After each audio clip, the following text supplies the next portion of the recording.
Le secrétaire général adjoint de l'UDPS, Guy Bao, n'apprécie pas du tout la proposition sur le tête-à-tête Kabila-Tshisekedi. Le président de la République, lors de son message à la nation, il avait expliqué dans quel contexte les consultations devaient se dérouler.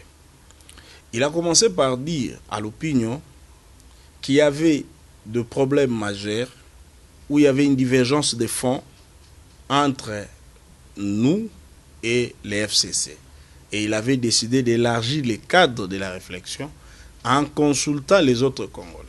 Donc, renvoyer à un tête-à-tête le président Tshisekedi et le sénateur Kabila, ce n'est pas une solution. Concernant les personnes qui pensent que ces consultations devaient être conduites par une personne neutre, Guy Bao répond.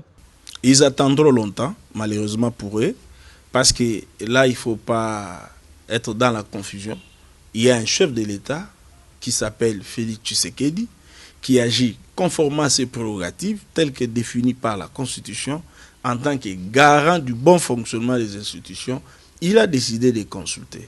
Celui qui attend des partenaires extérieurs pour lui permettre de venir négocier, il attendra longtemps. Le secrétaire général adjoint de l'UDPS pense que c'est trop anticipé de dire que le chef de l'État consulte tout en ayant ses conclusions. Il est en train de consulter, il veut enrichir l'échange, il est en train d'avoir le point de vue des uns et des autres. Attendons ses conclusions. Il va annoncer les conclusions. Même s'il a parlé de principe. Ces consultations n'est pas un jeu de partage du gâteau, vu que les présidents de la République envisagent la création d'une union sacrée autour de valeurs. Il s'agit de constituer une union sacrée de la nation autour des valeurs, parce qu'il faut d'abord partager les valeurs de l'état de droit. Il ne faut pas que lorsque nous serons encore ensemble, il y a un crime qui s'est commis, on veut aller en justice, vous puissiez vous dire non, non, règlement des comptes. Donc on doit se mettre d'accord d'avance. Et le président a annoncé ses principes. Ce serait la refondation autour de l'action gouvernementale.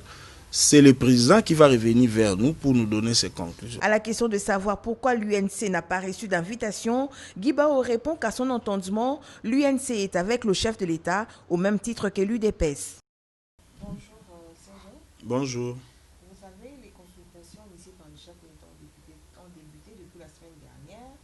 Le président du CENSA, Olenga Nkoya, a proposé un tête-à-tête, Joseph Kabila Tshisekedi. Cette idée a été soutenue aussi par les acteurs de la société civile. Et vous, comment vous appréciez cette proposition? Bon, il faut commencer par dire que c'est un point de vue d'un groupe ou de deux groupes qui ont été consultés par le chef de l'État. De deux, ce qu'il faut rappeler à l'opinion, le président de la République, lors de son message à la nation, il avait expliqué dans quel contexte les consultations devaient se dérouler.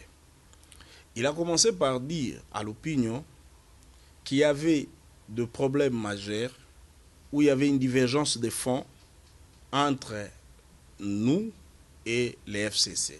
Et il avait décidé d'élargir les cadres de la réflexion en consultant les autres Congolais. Donc, renvoyer à un tête-à-tête le président Tshisekedi et le sénateur Kabila, ce n'est pas une solution. Lui vous pose des questions. Il dit qu'il y a une divergence de fonds sur 8 points majeurs, y compris des questions relatives à la paix et à la sécurité.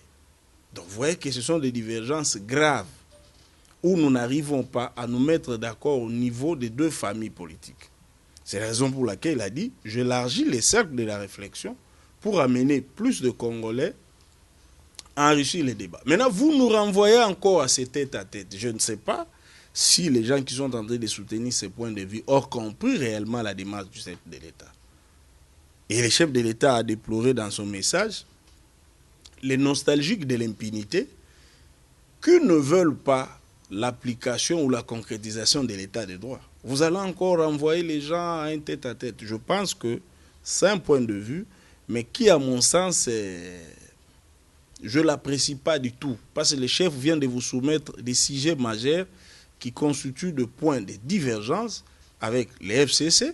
Au lieu de donner un point de vue, de dire voici ce que nous pensons pour résoudre la crise, on nous renvoie encore à un tête-à-tête. Mais il y a eu plusieurs tête-à-tête avant que les chefs de l'État arrivent à consulter les gens. Donc moi, personnellement, j'ai dit, qu'il soit consulté, je suis d'accord, Mais que c'est ça la solution, je ne crois pas.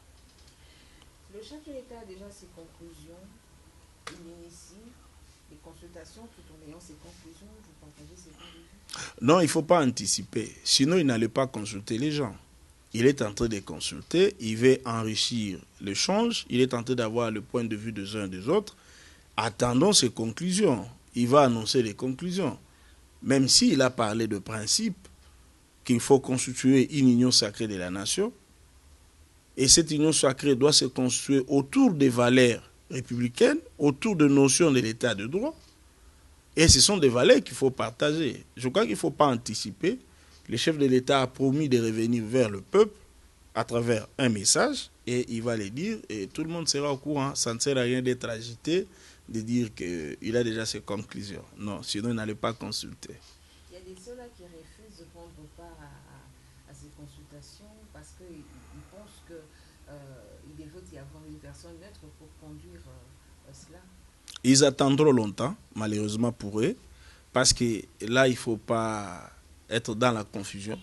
Il y a un chef de l'État qui s'appelle Félix Tshisekedi, qui agit conformément à ses prérogatives telles que définies par la Constitution en tant que garant du bon fonctionnement des institutions.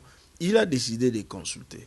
Celui qui attend des partenaires extérieurs pour lui permettre de venir négocier, il attendra longtemps. C'est le chef de l'État qui est en train de consulter, le chef de l'État de la République démocratique du Congo. Si tu es concerné, tu as les soucis de la nation, tu partages le valeur, le principe tel qu'est dicté par les chefs de l'État, tu n'as qu'à te joindre. Si tu ne veux pas, au nom de ta liberté aussi, personne ne va t'arrêter. Mais c'est le chef de l'État qui consulte, il n'y a pas à attendre une autre personne. Votre plus grand partenaire, l'UNC, n'a toujours pas reçu d'invitation. Pourquoi? Non, l'INC est avec les chefs de l'État. Il faut laisser les soins au chef de l'État de définir. Est-ce qu'il faut aussi appeler tout le parti de cash? C'est au chef de l'État d'apprécier avec ses services. Il faut attendre. Mais l'INC est avec nous, le problème ne se pose pas. Et vous le savez, en politique, c'est un jeu d'intérêt. Le politique n'assiste pas à quelque chose pour rien. Ils attendent toujours quelque chose. Le MLC, avec Jean-Pierre Bemba, a accepté de prendre part à ces consultations. Et nous avons aussi Moïse Katumbi qui est revenu, qui est à Kinshasa pour être reçu par le chef de l'État. Et ces consultations vont aboutir à quoi? Un partage de gâteau, comme toujours? Bon, nous ne voulons pas vraiment appeler ça partage du gâteau. Le président a défini les principes. Il s'agit de constituer une union sacrée de la nation autour des valeurs, parce qu'il faut d'abord partager les valeurs de l'état de droit. Il ne faut pas que lorsque nous serons encore ensemble, il y a un crime qui s'est commis, on veut aller en justice, vous puissiez vous dire non, non, règlement des comptes. Donc on doit se mettre d'accord d'avance. Et le président a annoncé ses principes. Ce serait la refondation autour de l'action gouvernementale. C'est le président qui va revenir vers nous pour nous donner ses conclusions. Donc nous attendons et n'essayons pas d'anticiper. Le président va donner le point de vue, va donner un message à la population. Mais d'emblée, il faut que les gens comprennent. Nous sommes en train de chercher des mécanismes de sortie de cette crise qui ont été créés par les nostalgiques de l'impunité, qui ne veulent même pas entendre parler de l'état de droit, qui ont une autre façon de voir les choses. Donc voilà comment nous voyons les choses. Merci beaucoup. Merci beaucoup. C'est moi qui vous remercie.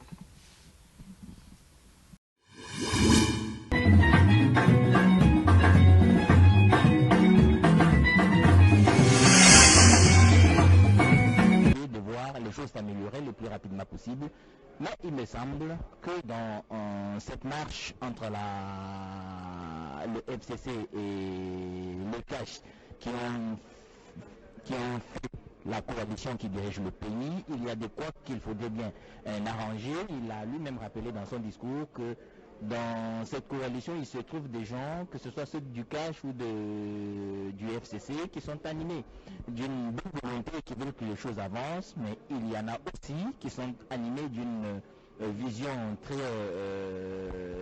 égoïste et qui ne voient tout que dans le prisme de leurs propres intérêts. Mais pour nous faire vivre ces moments historiques de la République démocratique du Congo, vous l'avez vu, à suivre tout à l'heure Mathieu Modibango qui parlait au locuteur de la langue lingala. Ce sera le cas aussi avec l'Afrique de Congo qui va le faire